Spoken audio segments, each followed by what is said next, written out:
ताहले जानी रखा कथा आमर सम्बलपुर अंचल लोक मानू जे उत्कल कहले कटक पुरी बालेश्वर उत्कल कौशल कलिंग मिसिक ओडिशा प्रदेश गठन होती केवल उत्कल जयगान गायब आौशल कलिंगर कौन जयगान हम ये गोटे मानसिकता आमको तुम शोषण करुच आमर आमर अर्थ आमर खଣି आमर चाष आमर जंगल सबुथे तुम आमको शोषण कल चाकरी बाकरी सबुथे आज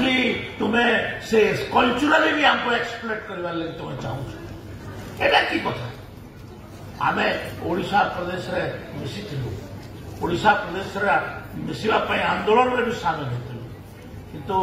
ओडिशा रे मिसिकरी आमर सबुठु बड़ भूल है आम ओडिशा प्रदेश रे मिसु आमर गोटे ऐतिहासिक भूल ऐतिहासिक भूल को आम बारंबार कहूँ तो आज आम से कथा गुड़ाक न जाइकरी आम सुभद्रा योजना कथा अच्छी सुभद्रा योजना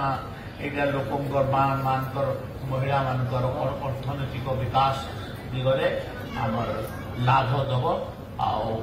आकू एटा आज आमर किस्ती दि जाऊँगी एटा